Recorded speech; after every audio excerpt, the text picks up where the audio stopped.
today's Soundiron podcast, we have David Kudell. He's an LA-based music composer for film and TV, and he also has a master's degree in film production and has worked in the sound department and edited and directed. And so he's got a lot of video experience, which is really exciting. So we want to talk to him about that today. David, welcome to the podcast. Great to be here. Yeah, man. Thanks for coming on. Could you tell us about how you got started in the video side? Yeah. So, I mean, ever since I was a kid, I think we got a video, camcorder, 8mm when I was, fourth grade, and immediately just fell in love with, the gadgetry of it and everything. I've always been interested in tech and videography. So from a young age, like I was just starting to make little videos and home movies, and like my sister would be in the movie and stuff, and my folks, and I pretty much knew at that age I wanted to be a video producer or director or cinematographer, so basically went to film school, went to, my college degree was in communication, my bachelor degree from Cal State San Bernardino. And then after I graduated, I'd done like some films and a lot of video stuff. And I wasn't really quite ready to go out and, do a career yet. So I went to film school at San Diego State to get my master's degree. And that way I could really figure out what I wanted to do. So yeah, it was a great program. Spent 2 years there. After that, I noticed as I was I kind of did a lot of different things: directing, editing, cinematography, sound, and music as well. I started scoring some short films and student films while I was in school too. But at some point I had to pick what was I going to actually pursue as a career out of all those disciplines. So post-production, like editing and sound editing and music were the three things that I really enjoyed the most. So did a lot of sound editing for student films. I was like the guy that did sound editing. I ended up basically applying for the television academies, Emmy, the people that do the Emmy Awards. They have a summer internship program. And it's supposed to be like one of the, best internships for film industry stuff. And I ended up winning the sound editing internship that put me at this company called Sound Deluxe that ended up doing, a lot of big movies. They were like one of the big post-production sound houses in LA. And after the summer, I ended up being hired on as a nighttime assistant sound editor. So like after a couple months, I was loading the dialogue from the field from like Gladiator and Hannibal and all these like, amazing movies. And so it was exciting. And you were working nights? Yeah. So I was working 6 p.m. to 4 a.m. That was my shift. And it's kind of like like when I started, everything wasn't quite on Pro Tools yet. They were still using this old system called Waveframe that was like super slow. It would take 8 hours to copy like one reel of dialogue. So, So they needed somebody basically to be there at nighttime. And I'd be like the only one in this whole building. I'd be taking hard drives to all the different editing systems and like starting copies so that when the dialogue editors came in the morning and the effects editors, their systems would be ready to go. Yeah, that was like my first job in the movie industry.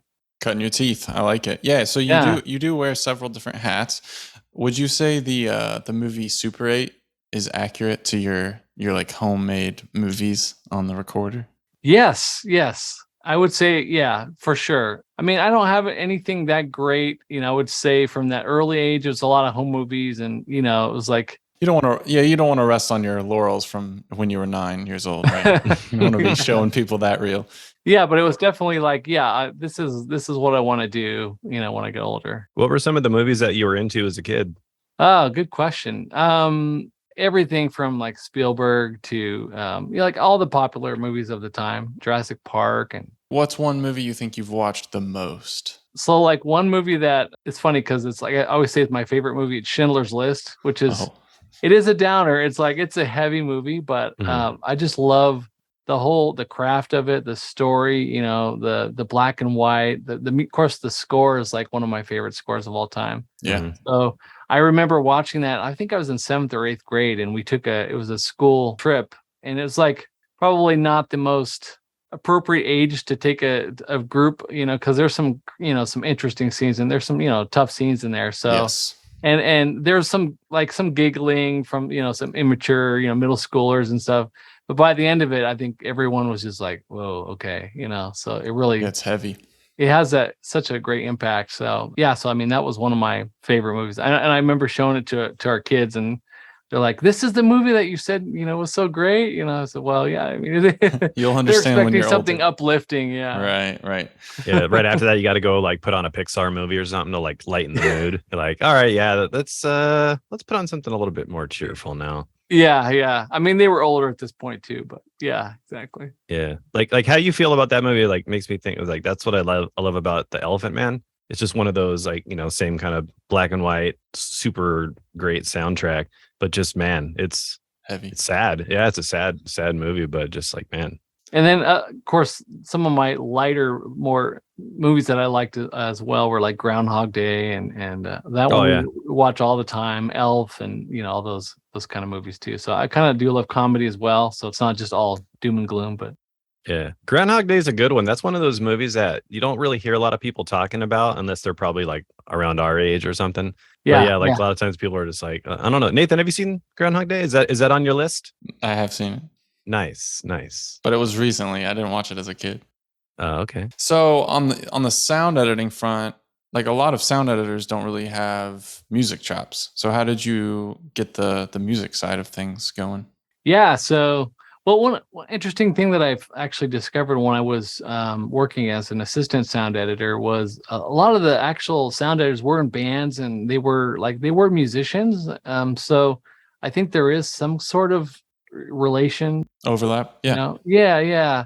But they're not doing it, say, professionally. But going back to being in film school, scoring short films and student films, and it was something that I did that I really enjoyed, but I didn't pursue it as a career because for some odd reason I didn't go to music school. I didn't go that route, and I had this idea in my head that you had to attend a Berkeley or a music school, have to have a music degree to be a composer. Now I know is not true, but at the time that was kind of my thought. So I went into as an assistant sound editor and basically decided I was going to work my way up to become a sound designer, and that was the goal at that point. And I ended up working, about 25 different films as an assistant. And I did a lot of stuff on the dialogue side of it. So there's a lot of specialties, like a lot of sound editors become dialogue editors, and then some are focusing on sound effects. And then the sound designers are the ones who like create, original sounds for the film. So yeah, after about 7 years of that, I kind of started to feel like that was too like specific, and I wanted to be more broad. I still love the whole filmmaking process. I like being behind the camera. I liked directing. Yeah, that's kind of like I decided to get into video production again and go back to that aspect of it. Are you self-taught on the music stuff? Yeah.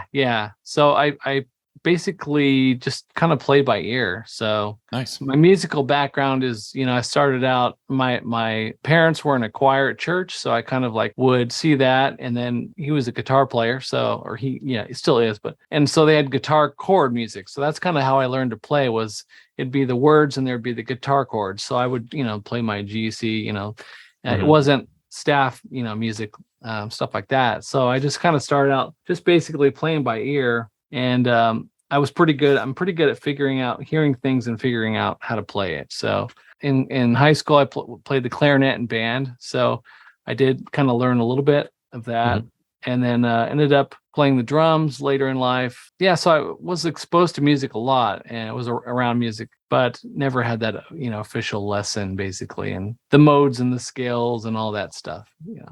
Sure. Did you eventually just like try teaching yourself modes and all that stuff, or sort of like wanting to dive into more music theory on your own? Or Lately I have, yeah. Lately I definitely feel like, okay, this is stuff that would be helpful to learn. So I'm still always learning stuff as I go, and kind of breaking out of some of those, just basically trying to learn more about it as I go. But and as you write music, you just find yourself learning it, like, oh, it's funny because I'm like, most of it is discovering stuff that I already know, like intrinsically, I know that this is what this is. Yeah. One thing that I found really interesting, and I think it's because I'm very much like you in the whole, like, I, just self-taught. And one thing I've always thought was an interesting concept was this dude named J.J. Berthium, I think is how you say his name. And he was talking about this concept called, what was it? Like harmonic relativity or something like that. Like just like the sound of like a major chord playing on, like on C, and then playing it up like a fifth up, and then going back, and just like how those two chords sound together. Like, oh, it sounds very uplifting, or sounds very like heroic. And I love that kind of stuff because it's very like easy to attach like a feeling to it. Cause like theory and stuff is cool, but like I think at the end of the day, like having a good ear, like how you're saying, like you can hear something and figure it out.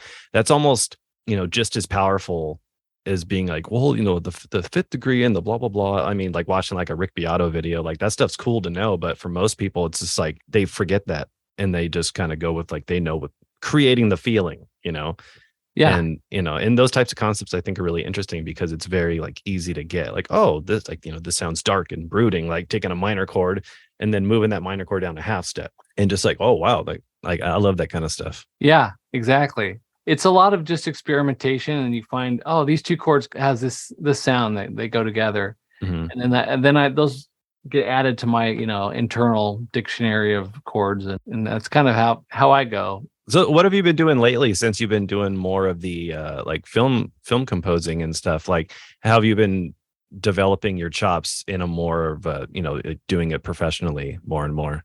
So the benefit of having that experience of doing video production and doing sound editing was I developed a really good ear. So as far as, because when I'm making videos, I'm placing the music into the video, so I kind of know, okay, here it needs to be kind of quiet. I don't want to interrupt the dialogue. Here I need it to stop. Silence it here would be good. Okay, here's a big moment.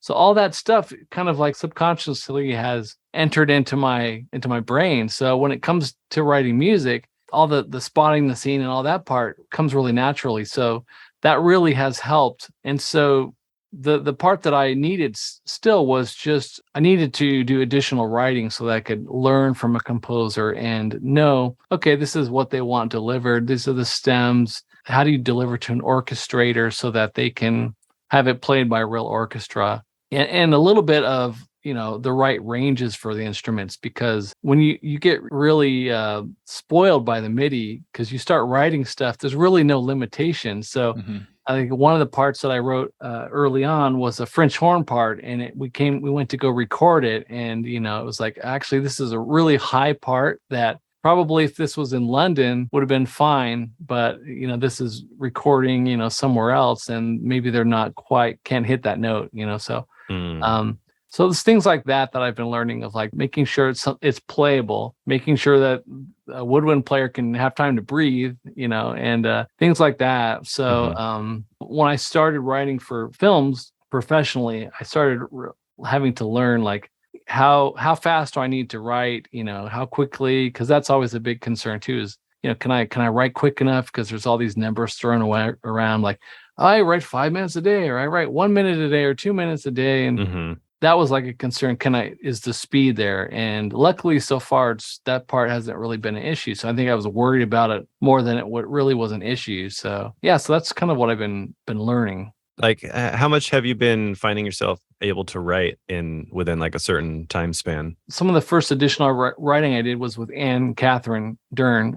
A lot of people know who she is. So, but so the first movie I did with her was a horror movie called The Devil Conspiracy. And so the first cue I did, it was I think she kind of explained the story of how we got to work together on the podcast that she did with you guys too. But yeah, essentially I was probably able to write a couple minutes a day, and that was enough to stay on the schedule.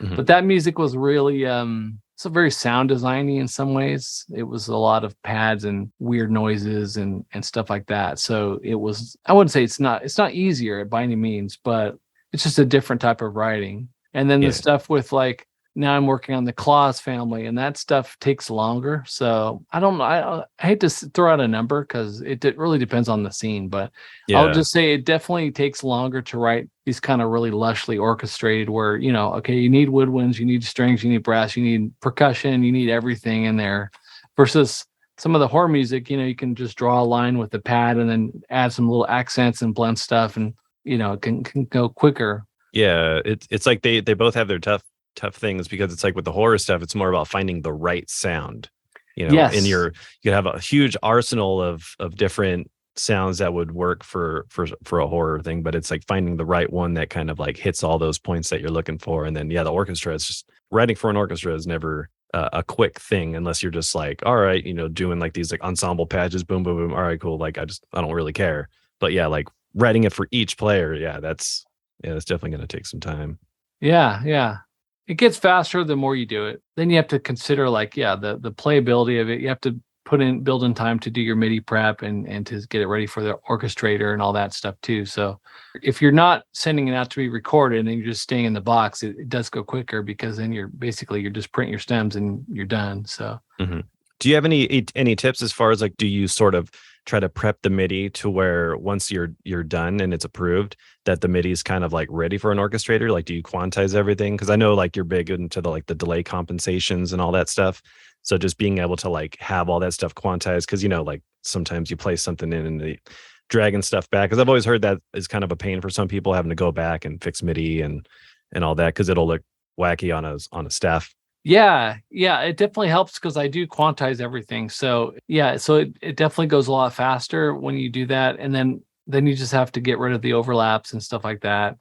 And then those first notes that get pushed forward a little bit because of the timing of the legatos, you just have to put quantize those again. So, and it's also mostly it's a lot of just making sure I cleaned everything up, that it's not too sloppy, because sometimes I'm more interested as in my train of thought consciousness of like, let me get this part down and okay, that's the clarinet. Let me try this on the oboe. And then, so I don't, maybe at that moment, I don't want to go there and clean up the clarinet part. I just go, and sometimes I do that. I just put stuff down roughly, and then I go back later and clean it all up and make it look nice. Because the other thing too is like, the first thing I want to do is get the cue approved or get it sent off.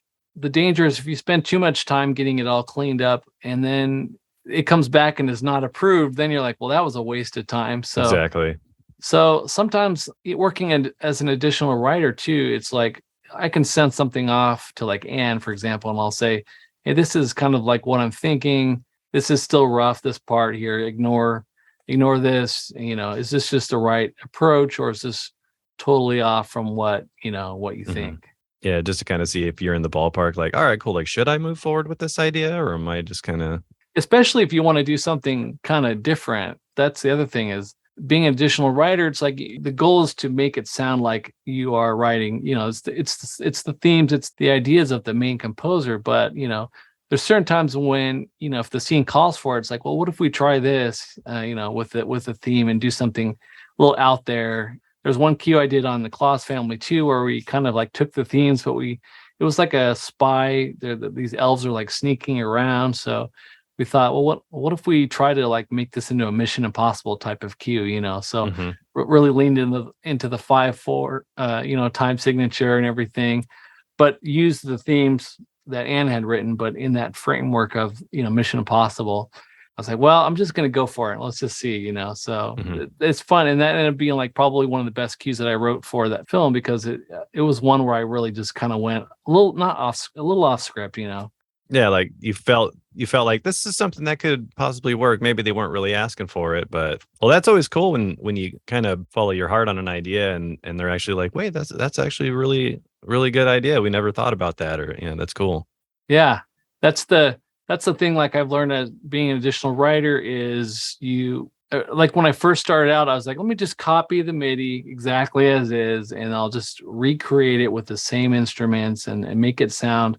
But at that point, you might as well just music edit, the scene, because it's going to sound exactly the same. So you have to bring something different, so you have to fit it to the scene for one. And then, a lot of times the instrumentation is too big. So it's like, actually, we just need a few woodwinds. We don't need, all the strings, we can get by with just a few little parts. So, I mean, I guess it's no different whether you're an additional writer or you're a composer, but it's just, I think that's just part of doing your job well, is that you're being hired to assist and help the composer take things off of their plate, but still do it as if it was them writing it the whole time. When you tend to start on a project, do you normally do you orchestrate individual instruments, or do you just kind of blunt force it with like ensembles and stuff, just to kind of like get the idea before approval, before then, oh, okay, now I'm going to orchestrate every instrument?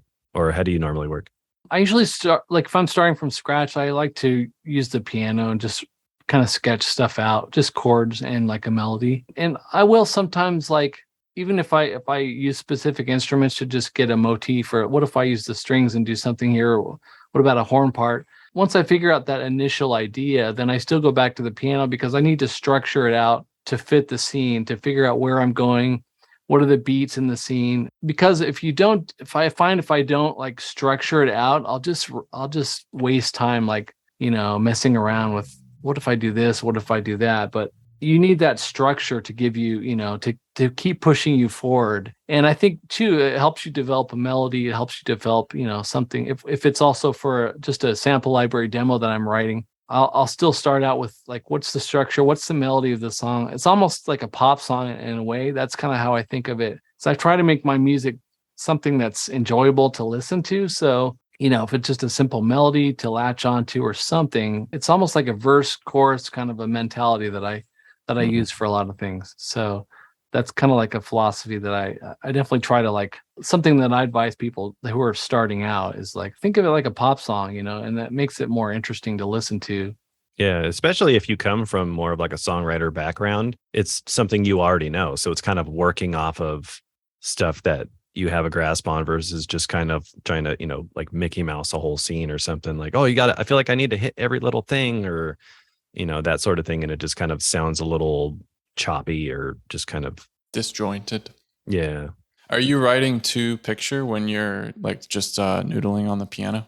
If I'm writing like for a movie, of course I'm not. But if I'm doing like a sample library demo or just a track, generally I don't write to picture. Although I think it's not a bad idea, at least, or maybe just an image to help you come up with an idea. Sure. Because I find those are the hardest things to write. Are those, like, for example, sometimes I'll do demos for orchestral tools for new sample library, and those I find are really tough because just coming up with that initial idea of, like, what is this? Because a lot of times they give me a really broad thing of, like, they'll say like, do something like John Williams, or do there was one they said kind of do like something like maybe Sherlocky. Actually, that was a little bit helpful because they're like, okay, Sherlock, there's a certain palette that I can draw from to help with that. So yeah, instead of saying do some Hans Zimmer stuff, like, well, okay, like which movie? It's all like, you want Lion King, or do you Yeah.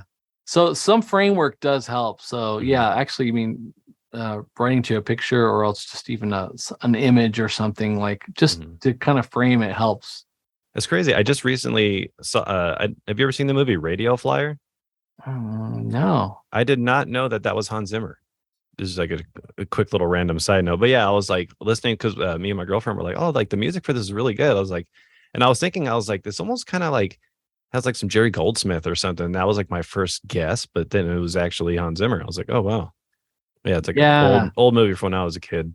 Random. Yeah, I'll have to check that one out. I the first Hans Zimmer score I remember was Driving Miss Daisy, which I was a clarinet player in high school, and I think that came out like right when I was learning the clarinet. So I was like, yes, finally a lead, role for clarinet, and a great movie too. And then that was like, then you had Lion King, you had Crimson Tide was like, oh man, I was just on repeat all the time. Those action movies, those, Jerry Bruckheimer kind of, that was my jam. I was like, oh, this is awesome. I always cut those in as temp into my, films and stuff like that too. So, oh, that's cool.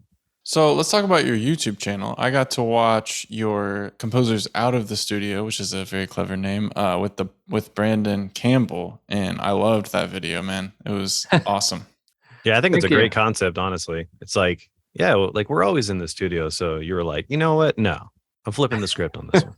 Yeah. Well, what's fun about that is I think people, you take for granted that, like, you're in an area and it's kind of just like going out in California and checking out these cool areas. And because I love seeing videos of other places in the world that I haven't been, like I'll just click on a video of Finland and randomly watch that, and Estonia, and like, so for that, it's like you realize people are all over the world. They're interested in seeing LA and California, and so it's a good way to kind of just show off the beauty of California, and also just a different setting. I just love to meet and talk with composers, and I always learn something. So that was really the concept of that. They're a blast. I'd like to continue to do more of them. The only thing is they do take a long time to put those together. So Oh yeah. they're like, I'm like, this could be a cable show because they're like 30 minutes, and Mm-hmm. you know, it's a lot of editing and stuff. So that's the only challenge, is keeping that up. I might try to do like one every 3 months or so, just to, just so I can continue to do it. Give yourself a reason to get outside and Yeah. interact with some people and And see people, outside of their, because there's a lot of interviews where you see people and they're like, this is my gear and this is stuff, and I love that stuff too, but it's just something different. So Are you shooting that with Sony A7S III? yeah. Nice. Yeah, I realized the first one we did was with Hal Rosenfeld, a percussionist and composer, and that one we did the whole thing. We were like on the gimbal, Yeah. And so I have my assistant who helps me with some of my video stuff. By the end of it, he was like, "Okay, this is Dragon. way too long for hours holding the gimbal, because they get heavy after a while." Yeah. So we realized, okay, we're gonna sit down, we'll set up the tripod, and we'll go to some different locations. And so I already have another one like kind of in the works with Christopher Carter, who does like the animated the Batman stuff. Batman stuff. Yeah. DC. And he is a pilot, so he's like, I want to take you up in my little private plane, and we're gonna fly to like Catalina. So that's cool. And That's yeah, amazing. so like, okay, let's think of more ways to to do some dangerous stuff. So you should take a drone with you and just have it like fly with you side by side. Just like have it watching you the whole time. Yeah, it might be a little dangerous, but maybe, yeah. I do have to think of the logistics, like where am I going to put the camera, like in the plane, and can I hear anything while we're flying? And probably have to bring a GoPro or something and just kind of like mount it up top, like Chris and was it Becky and Chris, that one YouTube channel they always do stuff with. Get a couple GoPros in there. Yeah, a friend of mine who actually helped me do some filming recently was telling me, because he has the same gimbal that Nathan has, and he was telling me a tip is he'll rest it on his belt buckle and just kind of like, and then hold it like that. And I was like, oh, okay, because I was like, damn, this thing is heavy. And he was just like, yeah, I just rested on my belt buckle and then I just hold it like that. I'm like, oh, okay, that's a good idea. I gotta remember that one. I've tried like filming it myself too, and I realized it's too hard to be concentrating on the filming and also try to ask questions and stuff like that. So luckily I have somebody who can help me. Yeah, that's cool. It's exhausting. I just went to Jason Graves' studio and got to interview him, and it was a full day. And then I got Craig to edit it. So, I mean, it's a lot of work. I mean, you got to do it for the love of the game too. It's not really a monetary situation. I mean, you're not going stupid viral with it. Yeah. Well, that's the thing that I had to have a talk, with an internal talk, I should say, is like, do I really want to be, am I going to be a YouTuber or am I going to be a composer? Because, like with my video background, I could have a pretty awesome YouTube channel and just talk about composing and everything, but that's not really my end goal. Is, what I really want to do is write music. So I do enjoy doing some of the videos and stuff like that. And I've done a couple like things about negative track delays and stuff. And I definitely I get a lot of people saying, hey, can you show me how you do your mixing? And can you show me this and that? But I kind of always have to restrain myself because then if you spend too much time doing that, then I become a YouTuber at that point, and that's not really what I want to become, long term. So you got limited hours in the day. You got to reverse engineer it and think, oh, okay, like where is the thing I want to be doing? Having these other outlets that lead to this thing. Like if I'm doing YouTube stuff, like how does it get people into seeing what I'm doing? Because I've heard a lot of people that say that, Dirk was told us that he's gotten gigs by people just stumbling on his live streams on YouTube, getting jobs doing stuff like that. So it's an interesting thing. It's almost like you're putting these little kind of advertisements for what you do out there, and people could just randomly stumble upon it and that sort of thing. Yeah, I think it's great to have your music up, and I think that's the main thing for me. And because the funny thing is, people don't actually really like to listen to music that much, for at least from my experience. Like, if I post, like, one of my least performing videos on YouTube is like, here's my album and here's I have a new, but people don't really go to listen to the music. But if I put it in a video or I do a little sample library demonstration, then people are interested and they'll happen to hear it. And then, so I just like to get my music out there and be available for people. So that's kind of like the thing. Yeah, it's like a cool thing you can do is like going back to what you were saying, how someone was like, hey, how did you do the mixing? Like doing something where here's a song off this album, showing some, because I think a lot of times when people go to YouTube, they just either go to just like binge content, or I think a lot of times people are using YouTube just to learn.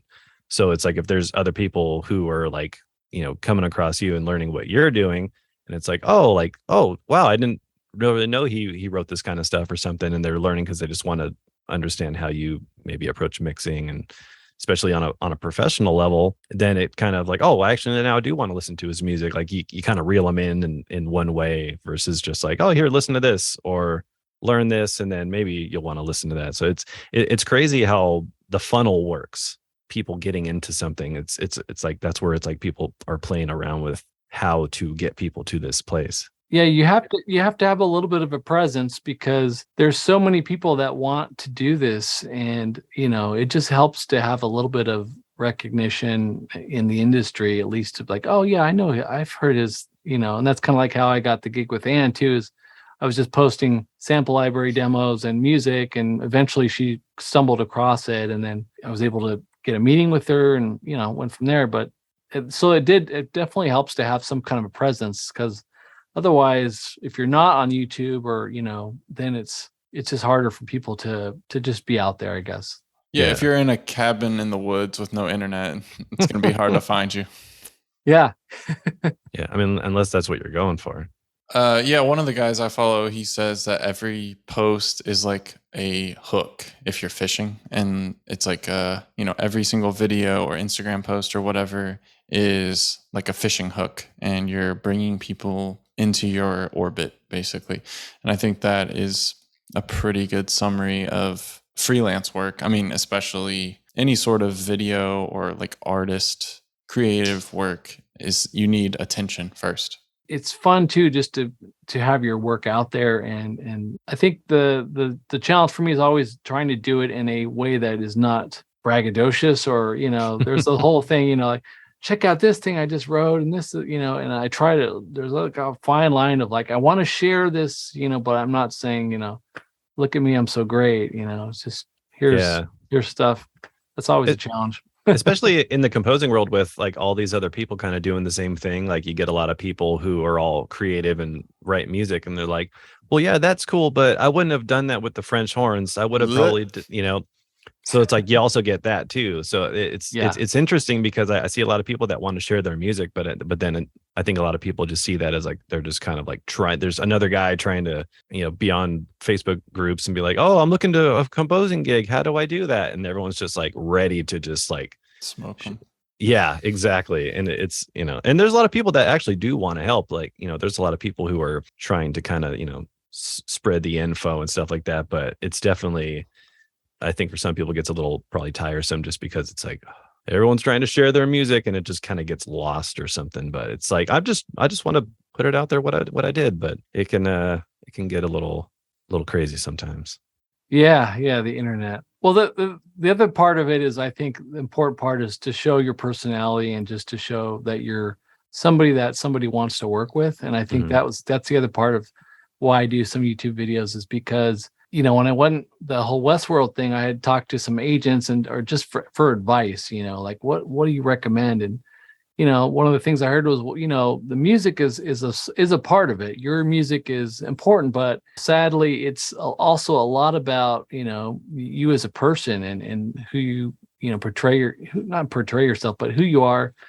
And as somebody that people want to work with. So that's a whole separate thing. But I think the fact is, there's just so many great, talented composers out there. So why are you any different? So focus on specific musical things maybe that help you stand out, but also just show that hey, yeah, I'd like to work with that person. Yeah, I think it's definitely important to just kind of not feel like you need to do what everyone else is doing, especially when there's like certain trends in music or composing or trailer stuff or all that. It's like, when you think about some of the people, like Danny Elfmans and people like that, or people who kind of did things their own way because they didn't necessarily come from a school background. So they don't think like that. And I think those are the things that help you stand out, is like, just kind of like do you and not worry about what everyone else is doing. Of course, like there's certain things, professionalism and certain aspects of that. But when it comes to like your style and what separates you, obviously it's like, you like my first impression, I was like, this is like the nicest guy ever, like when we were hanging out, a while back, I was just like, wow, like I could see why, you've been kind of getting more composing gigs and doing cool stuff like that, because it's like, I could see why people would want to work with you, because you're just super nice dude. Aside from music, we're just hanging out or whatever, and like, and I think that goes a long way. Having that is definitely, I think, a leg up in any kind of field, I mean, it's something I learned kind of in between the sound editing phase and my current composing phase. I had years as doing video production and commercials and stuff. And at one point I ran a video production team at a casino, and I was hiring people. And one of the things I learned when I was hiring people was, once I made the mistake of hiring the person that had the best reel, but maybe wasn't the best fit for the team, the best, like just cool to be with. Yeah. So that person, shortly left because on their own accord. But, it was like, I realized the next time, like, I'm just going to hire the person that I really enjoy, like I'm just going to enjoy working with, and their reel was fine too. But, what I realized is that's the thing, I'll take the person that I enjoy working with, and we'll figure out the video stuff. But that's, versus the person who's got, attitude like this, I'm too good for this. And, and that's something that I try to remember me as working with the team is, I'm just going to be somebody who's easy to work with and makes people's lives easier. And whether you're the main composer and you're part of a team now where the director is hiring you, the producer, and you're serving the story. It's not about your music. It's just about you being the right choice, writing the right stuff for the film. Yeah. Is this person a good hang at 2 a.m. in the studio when we have a deadline? Yeah. Can I rely on this person? Yeah. Yeah. Especially if they're like complainer people, like those are the worst, where they're just like, oh, like, oh, or how much longer, especially like I can honestly say, doing the touring stuff too, like you learn a lot about people when you're cooped up in a van, that sort of thing. So it's like anytime you're around people in closed spaces for long periods of time, you really start seeing people's true colors. So it's like, yeah, they definitely gotta like not drive you crazy and be able to just laugh at stupid stuff for just no reason or whatever, just kind of like break the stress and all that kind of thing. Yeah. So I think you're interesting because you have a film education first, and then you kind of, I don't want to say stumbled in, you got your foot in the door on the music side second. And so would you recommend a film education to composers? Because most people get a composition degree of some sort, and then they kind of learn the film side of it and the spotting and all of that later. So like, would you recommend people getting some sort of film education?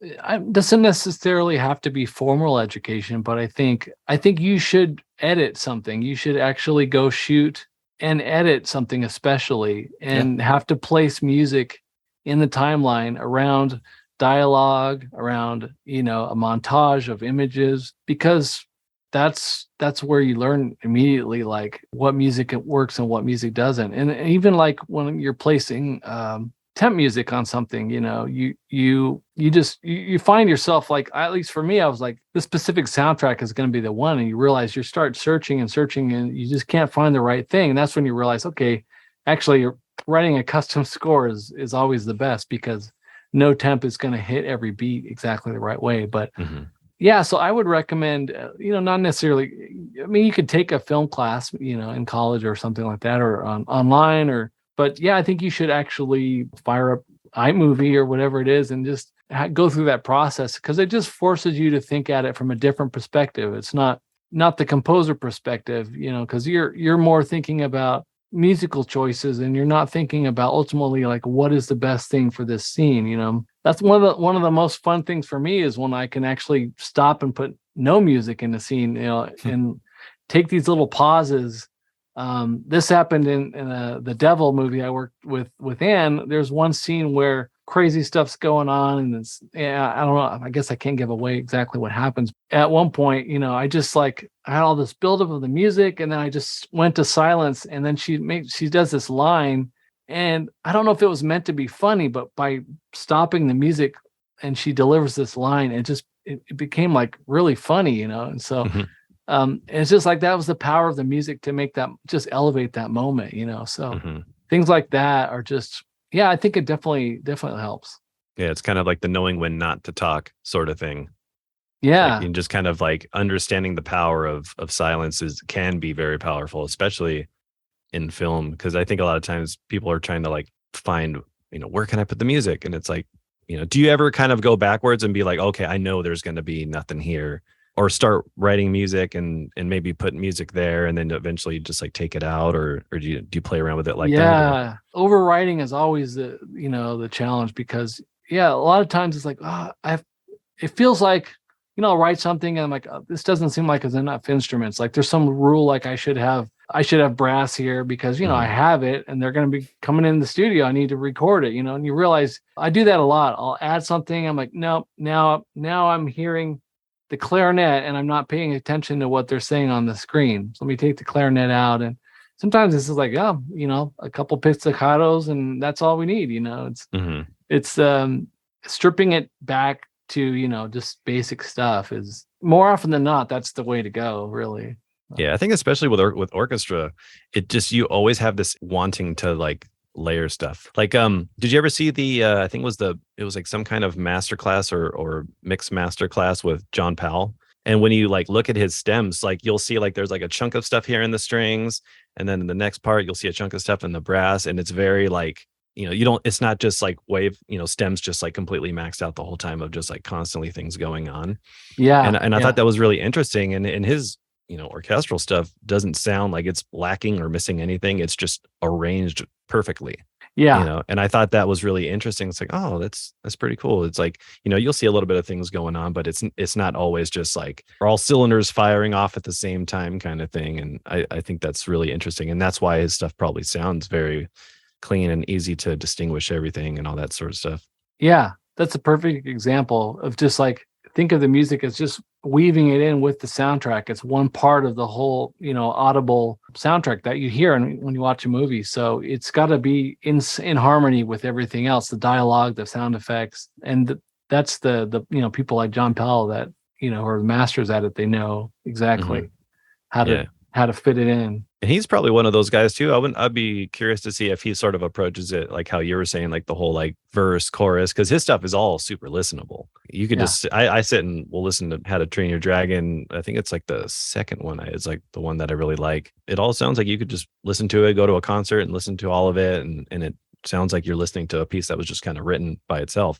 And I think I remember him saying that he kind of does that a little bit intentionally, like, I want to write music, but it all sort of works together. And I'd be curious to see if he sort of approaches it in that sort of like song structure type way, because it definitely feels like it when you listen to it. Yeah, like a melody is not necessarily always a bad thing. It can actually help tell the story as well. Yeah, he finds ways of blending it in. And I tend to write stuff that's very melodic too, so I definitely appreciate that aspect of it. And I think you can weave it in, even if it's subtly. It's in the background.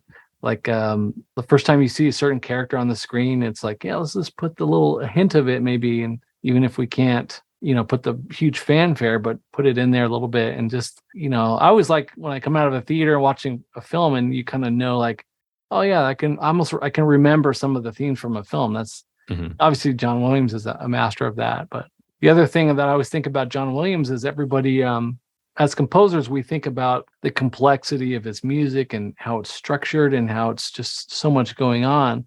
And I think a lot of people try to imitate that, but I think sometimes it's lost of just the simplicity of the melodies that we remember, like Indiana Jones and Star Wars. And it's not what makes it a hit with average people, music fans, like his music isn't the complex stuff. It's like that they can hum Indiana Jones when they get out of the theater. So that's the thing I have to like fall back on. For me, like, I can't write like John Williams, so I'm never going to be able to write that like complex stuff, but I can maybe come up with an Indiana Jones melody at some point. And that dude's written so much memorable music. But if you look crazy. at his sheet music, so many melodies are just octaves stacked of like various instruments playing that same melody and just like really hammering it home. And it's not subtle. It's like, we really want you to know this part, and that's cool. That's true. And I think almost like simple, like on purpose, Exactly. Yeah. What are some bad recommendations you hear in your profession? Anything you've heard people say that are like tried and true, and you're like, no, now that I'm doing it, it's not. Or just, any hot takes you've got, you can drop them right here.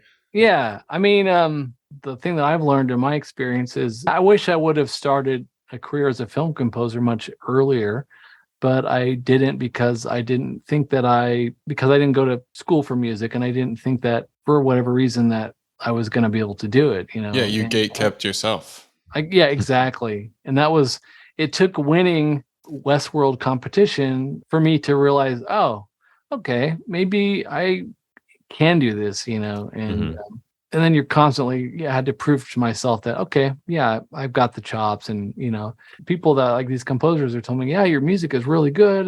But it was hard for me to believe it myself. So the thing is, just go for it. My advice to people who are maybe have a lot of self-doubt, or even people who are like, I don't know if I should enter this competition or things like, well, I didn't think I was going to win. So, just do it. And you never know. I think there's probably a lot of people out there who can be great film composers who don't believe that they can do it. So, and as far as advice, don't gatekeep yourself. Don't listen to what people say about your music on the internet either, because what I noticed is that when people do criticize music on the internet, it's usually tends to be people that aren't necessarily putting themselves out there musically, so the people that are composers, professional writing music and stuff, they don't really criticize other composers' music. So just don't listen to it. And just the best judge of quality that I can figure out for music is, if I like listening to what I wrote, then it's probably somebody else is going to like it too. Yeah. Yes. It takes it's a very specific Venn diagram of skills that you need to be a successful composer, and it's way more pragmatic than people think, and there's way less music theory than people think. Like, the director doesn't care if you broke some rules that Mozart was using. So it's one of those things, like, you actually need to be really good at sending emails, and you need to be really good with deadlines, and you need to be really good at working on like a team project, like a group project, and taking criticism. Like, there's so many other pieces to it. And the actual writing music is, in some ways, a small part of the job. Yeah. Communication and being able to interpret non-musical forms of communication, like. Oh, yeah. This feels blue to me. Yeah. Can you make it sound a little bit more purple? Yeah. And you're like, all right, I'm going to bust out my Purple Rain guitar and I'm going to purple it up. No. Yeah, you have to be a therapist. You have to communicate, obviously, but also be able to read people's reactions, to know, like, am I heading is this the right direction for what we need to do? Because otherwise you'll just be doing, revision after revision. So, yeah, or just getting fired. Yeah. And also the other thing that really, I think there's a myth of a lot of people who are not really in the business of, it's just like the composer is like one person, it's one guy or one woman, and they're doing the whole process. And you realize, no, there's like a huge team of people, and you look at some movies and there's like 20 people in the music department. Yeah. And sometimes it's just at least 2 or 3, but it's like super rare that one person just does the whole process. Not to mention the lawyer and the agent and the manager and that whole side of it too, so yeah, a lot of moving parts. Yeah. So you have to be a manager in a way if you're the main composer. So that's why for me, starting as an additional writer was like such a great thing because I needed to learn, that whole process of the team dynamic of it too. I think being a successful additional writer is like one, just really writing as if you want the end result to be like as if they wrote it, so and it depends, like, but typically they're going to give you themes, from Anne will give me her themes that she's written, and then from there it's up to me to interpret, I mean, she'll even say sometimes, okay, this theme I think is this scene should have this theme, this scene should have this theme, but it's up to me to like fit it in, and also, what instrument should we use, and So you have a bracelet that says WWAD. What would Anne do? exactly. Yeah. Very nice. Because I always try to picture myself if I was in her shoes and I hired an additional writer. I want them to sound like me. I want the music that I get back to be like, to have saved me time, because it's not something that I have time to write the entire film, but I want it to sound like something I would have done, or, obviously I want it to sound good. So the mock-up should be good. Also, like, don't bother the main composer with a bunch of questions that you can just Google and figure out yourself. So your goal is to make their life easier. That's the main thing. So as much as you can do is just turn in great music and make their life easier. Yeah. And I think the other things like stems helps to know the stem layout before, so you can kind of plan ahead. Because when you write 10 cues and you didn't know what the stem layout is, now you have to go back and change all the routing and all the cues. I definitely learned, for me, VE Pro was like a huge time saver. So first film I didn't use VE Pro, and it really slowed things down because, when you work with one cue per session, every time you load a new session to print stems, you got to let all the samples load every time. So the VE Pro thing's nice. It just stays loaded. So yeah. And I probably have a list somewhere of all the things.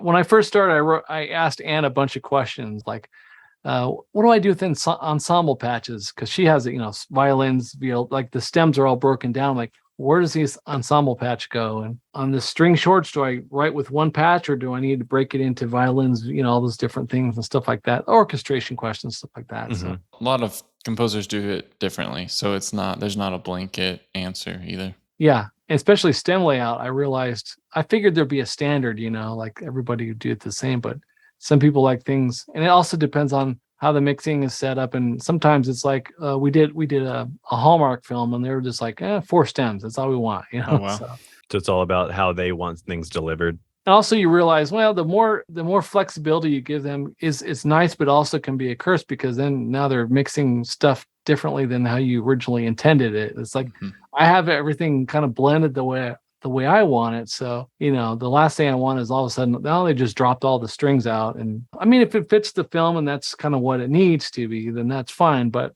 it's just like you hate for your mix to get totally like screwed up just because somebody was not paying attention. Or can you talk a little bit about the process of how you began the process of sort of getting your setup similar to hers, as far as, like, I know, like you mentioned the VE Pro thing and that sort of stuff, but like, any learning curves as far as that went, as far as like trying to kind of like mimic her setup for yourself at home and being able to have that sort of similar sound? Yeah. I mean, so at the beginning, I was like, okay, I'm going to have the exact same setup as Anne. And luckily, I have a lot of sample libraries at this point. So I had almost everything that she had. I think there was a couple Cine samples things I didn't have. I didn't have the Olympus choir, so I got that because she uses that one a lot. I would start out just importing her MIDI into my template and then kind of making it work, because, you can't just open it and stuff doesn't link up and everything. So you have to kind of like rework it. And I think it's good to be able to have a similar sound, but I realized, a lot of times if you're just duplicating the same stuff, then you're not really bringing your own creativity to it. You're especially if you're just copying and pasting MIDI, then it's like, well, you could just, a music editor could do that, because now I'm just taking the same thing and just, it's going to sound exactly the same. So I think it's somewhat important to be able to produce the same sound, but you don't have to necessarily. I think it's okay if it doesn't sound exactly the same, because a lot of times it's a totally different cue. I guess it's a weird answer, but it's good to have those instruments, but it's not a requirement. Like, I can use, a different brass library than she does, and it's fine. Some person at home is going to be like, wait a minute, no. They're using a 12 horn patch in there now, but the last cue sounded like 6. Oh no, I can't listen to this. No. Yeah. Because at the end of the day, it's what you're most comfortable with using, So, Yeah. she has a brass library she's using, and I don't use that. So I don't know that one as well. And so Mhm. if I try to write something with it, it's going to sound worse. And if I just use the one I know, then Yeah. it's going to be better. So, and at the end of the day, most of these libraries now are pretty good. The thing I wasn't sure about, you never send your same session back to her for her to open up, basically. So Mhm. you don't have to have that whole thing. I do everything independently. I print my stems, I send them stems, and that's it. So that's something that's good to know, I think, for people who are new to that. Yeah. So when you're working on a cue and she sends you MIDI, is it just like she just exports MIDI from her project for like a main theme, just so you can kind of see how everything's sort of orchestrated and arranged? And then like how do you work off of the MIDI when you're doing that? She exports the MIDI, and also the Cubase session is there too. So if you happen to work in the same DAW, you can just open the Share same project files and stuff. project. But then it's the process of rebuilding. I would make sure that I point those woodwind tracks to my woodwind tracks and my string libraries to, Mhm. so that initial process of wrangling stuff is nice. But a lot of times I'll listen to it and I can figure out what's happening, and I'll just write something original, based on those themes. But it's just faster to just start something else, start something new with the Mhm. same themes, but in a different way or something like that. It just depends Yeah. on the cue. Oh, okay. So do you kind of like take all that MIDI and like push it like further in the timeline and then kind of just use that as a point of reference and then sort of go back and then start composing using similar Exactly. things? Oh, Yeah, okay. it's down there, and so I can pull. Oh, you know what? This is a good spot for this cue. And okay, another really good tip that I learned. I'll take the themes, just the audio files. You can put those along with the picture, and you can kind of see maybe this would go here, maybe this would work here, even though you have to change some stuff. But Mhm. that's another good thing to, and that doesn't necessarily have anything to do with being an additional writer. If you're a composer and you've written the first 20 minutes of the film, you have all this material now. And so when you write the next cue, you can kind of be like, you know what, this theme I wrote here would be good here, but maybe slower. And you can use your time stretching, and you can kind of you can even figure out tempo. Actually, this will be good slower. And then you can say, well, okay, this is great, but maybe just I'm going to get rid of the brass. I'm just going to do a little string thing here, but with this Mhm. theme, you can almost storyboard out your whole scene using your other themes, because at some point, once you have your themes written, you're just extending that into the rest of the film. So Yeah. that's a great time saver that I found, of just, rather than using all the MIDI, just at first use the audio files from your previous, cues. Yeah, because it's kind of like tipping out with the music that it's already been written for the project specifically. So it's kind of like, oh, cool. Now you just kind of see like, does this feel right? All right, cool, and then kind of build from there. It's a really good tip. Could you tell us about any opportunities you've had to use Soundiron products? Yes, I have a lot of the ones I have are the kind of the pitch percussion stuff. So like the circle bells and stuff like that. Nice. That was my Um, first purchase. and what I like about them too is I actually used on the horror film, because you can there's like all the sound designer patches too. So like there was one scene where there's like this glass room, and it's like it used this kind of glassy sounds of it was another one of the circle bells. It was a Like imbibophones, maybe. yeah, like the one where there's like a blown It's like a glass or something, yeah. or yeah. When Anne came on, she was talking about working a lot with sleigh bells. So I was telling her about winter bells, and we did some like loops and one shots of tons of different sizes of sleigh bells. Oh yeah, to check that out. Shake's another good one for that because that thing is just like every kind of bell or shaker you could think of. It's like in that Yeah, damn David thing. Oliver went way, Yeah. way crazy with it. Yeah, I'll have to check that one out, because I'm always looking for good, like high end percussion, like high frequency percussion, like rather than just like traditional shakers. Mhm. Other stuff to change it up is nice. Absolutely. Could you tell us about a personal project you're excited about? Yeah, so I just finished writing. There's going to be an album they're coming out, and they asked me to contribute a track to it, a piece, and it's for solo cello. Oh, okay. And there's 12 different composers that are going to be part of it. I think it's kind of a charity thing, that's going to be coming out. Yeah, it's going to be recorded by a live orchestra. It's either going to be Budapest, or they're trying to actually get some sponsors to record it at Air Studios in London. So Nice. um, So I have the track already written, the piece, and it's being orchestrated right now. I'm kind of working on that with an orchestrator, and hopefully that'll be recorded in January. If it's going to Air Studios, I'm definitely flying over there and going to film the whole process, because that would be amazing hearing, my music played there. So, Oh yeah, of course. So yeah, I'm really looking forward to that. That's awesome, man. And then the other stuff I do besides the music stuff is I still do some video production. Yeah. I do mostly focus on, just a couple clients. It's like Orchestral Tools I still do a lot of marketing videos for them. So Berkeley College of Music, I started doing stuff with them. So I try to focus my video stuff on music companies too. So it's still able to meet composers and do all that. Yeah, that's the cool thing about doing video stuff that's tied in. Like when I started doing interview stuff with composers, it's kind of like it's work related, but it's like you're getting to hang out with these people that are like doing all this really cool stuff, and you're just like picking their brain, and it's like this is work but learning at the same time, and it's just fun. So yeah, it's cool to kind of like keep it all within the same sort of atmosphere. And it's good to hang out with Jason Graves. That's always cool. I know, I'm still jealous, you bastard. Well, one thing I thought was really interesting, and I forget how long ago this was that you posted about it, but when you posted about a really big opportunity that you ended up passing up to still focus on trying to pursue work as a film composer. And I thought that was really interesting about, if you want to talk a little bit about that, about like when you have an opportunity that almost seems like too good to pass up, but you kind of don't do it. Like a crossroads? Yeah, like you definitely, it seemed like you hit sort of like a crossroad for sure. It's like, I could do this and it'd be very lucrative, or pursuing what I really want to do. Could you talk a little bit about that?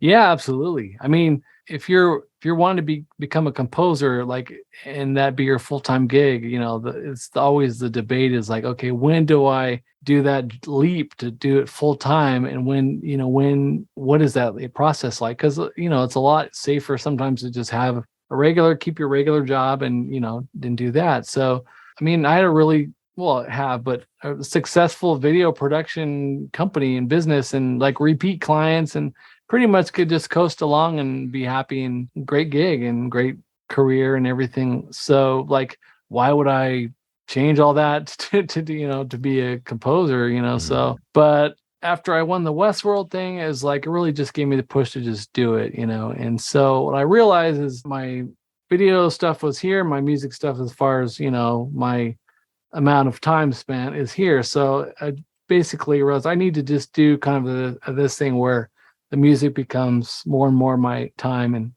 the video gets less. So, but during that process, I think it was Jack in the Box commercials. One of my clients does all the photos for Jack in the Box, and they wanted to do videos. They wanted to do commercials for Jack in the Box. It would have been like, I don't know, 6 months of just straight work of commercials. So it was like, would have meant just completely tabling everything I was doing other than just that, no music, no nothing. And so the pay would have been great, would have been good for the video side of things. But yeah, it's just like, sometimes you realize, you can't make decisions just based on money. You have to you never know when your last day is going to be. So, do you want to spend it wealthy and unhappy, or do you want to be happy and take less of those jobs? So that was kind of like, for me, being an easy decision. So life's too short, And I think somebody said, well, do commercials and then write the music. But, well, how do you know that that's going to be the kind of music that they're going to like? And also, it's necessarily not propelling my film music career forward. So sometimes it's about saying no to things, even for film, and like taking a film composing gig, is this really the right gig for, is this going to really advance my career, or is this give me the experience I want? And also do things that are going to advance your career that don't pay well, so you have to think about that as well. Yeah, I agree. Cause there's a time and place where I think knowing when to say yes, and it's like, hey, there's this opportunity, I can't pay you, but like you have to have that kind of gut instinct to know when it's an opportunity worth pursuing, even though you're not getting any kind of like compensation for it. That's what Craig says to me all the time. When did I say that? No, I was gonna ask you if it was a better fast food brand, would you be more interested? You're like, I don't need Jack in the Box. I don't want to do nothing for them. No, yeah. Yeah, if it was Shake Shack, I'd have to Right. think about that one. Yeah, yeah. A better burger. Black Angus or something. Yeah, well, it's funny. My assistant, he actually helps out with the photos for Jack in the Box now, and he's like, yeah, they don't all that food is styled, so you can't even eat it. It's got Oh, all yeah. kinds of stuff in it, for the photography. But Mhm. basically, the point of that whole story is just that people ask me too, like, should I move to LA? Should I go to LA? Should I do that? And the thing is, it's a lot to think about. Like, LA is great, but if you get here and now you have to take jobs just to pay your rent and you're not able to write music, well, maybe it's better to stay where you are, write more music until you get to the point where, you can come and make that your career. So that's the other thing, is you have to think about, keep your overhead low. If you want to write music, it's helpful to, don't get Yeah. yourself locked into like huge rent payments and mortgages and all that stuff. Like, do I need to buy a wall of analog synthesizers and move to LA to become a film composer? Is that what I need to do? Student loans. Yeah, I got to just get, it's funny because I think about this sometimes, when people go to school and they spend, X amount of dollars on going to school. And it's like, man, like you could have like really jump started everything, probably like using that money toward getting the gear, like especially in this day and age, because there's tutorials on everything now. And it's just really a matter of like, what are you willing to do to make it happen? Teach yourself or go take people out to coffee and pick their brain, or whatever. Like there's endless things, because when it comes to school, like everyone graduates, now everyone's knocking on people's doors and you're just like everyone else again. And it's like, well, I went to school. And it's like, that's the thing where it's like, but I think it comes down to the person, how they learn. Some people aren't very like jump into the mud and just figure it out. Some people need that structure. So I could totally understand both sides, but there's definitely no like one solid answer, because that shit just does not exist.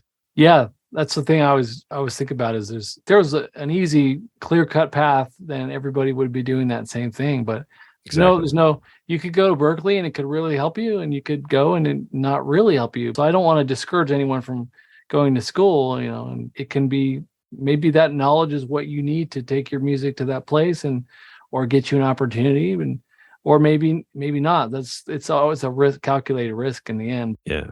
But the good news is that, you can be 45 years old, have completely two other careers, and still, luck into it later. So, I was like, well, just be patient. And I mean, I have to tell myself that too. It's like, cause I'm like, okay, where's my movie? Where's my Marvel thing? It's like, oh, Mhm. hold on, I'm only 2 years into this. So, I just have to enjoy the ride. And yeah, the longer you do it, stuff starts percolating and stuff's happening. It starts happening at some point. So. Yeah, it's just like what you were saying earlier, just like putting yourself out there. I think that's the big thing. If you can overcome that, put yourself out there and just kind of like immerse yourself in that world and just really try to do it, like something is bound to happen. Just pursue something, and don't let people shoot you down or whatever. Cause there's people like that hear that from their families, like, oh, you shouldn't do that.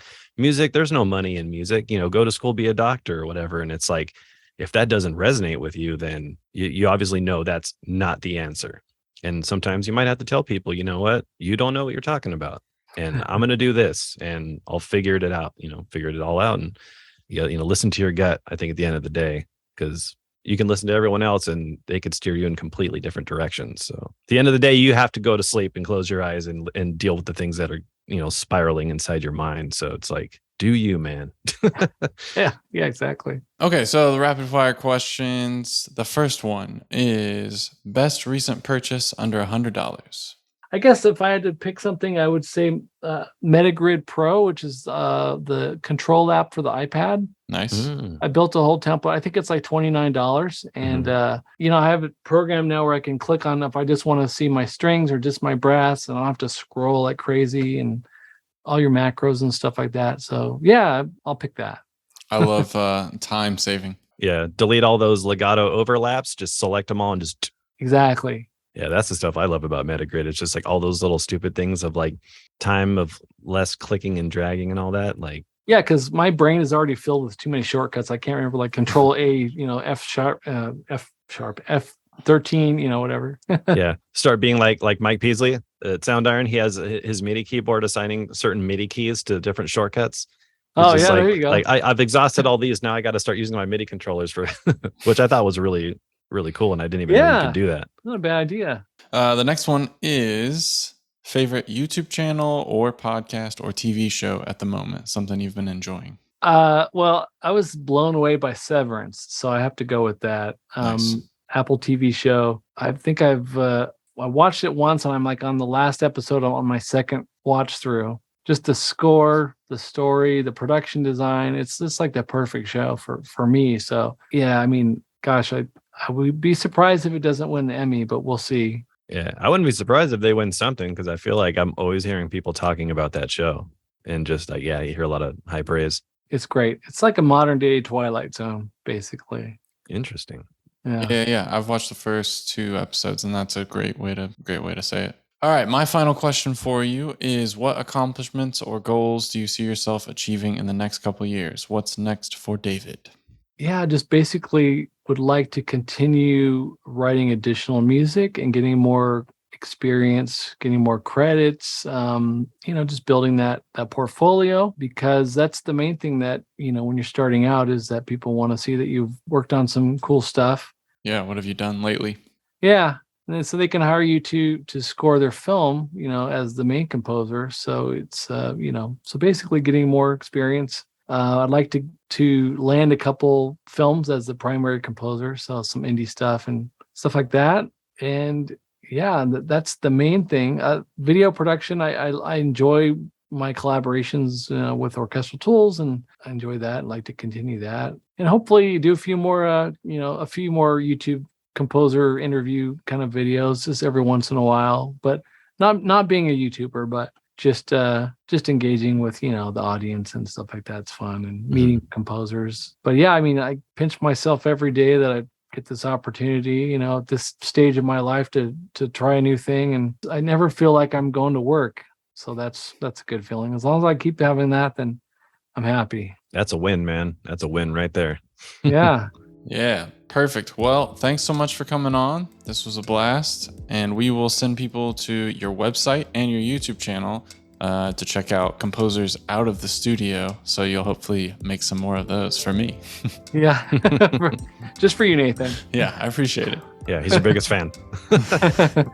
Thanks for having me. It was great chatting with you guys. Absolutely. We'll have to have you back on in a couple years. You'll have some crazy show or movie that you're going to tell us all about. Yeah, absolutely. Hell yeah. All right, David. We'll catch you soon, man. Thanks. All right. Thanks, guys. Thanks again, All dude. right.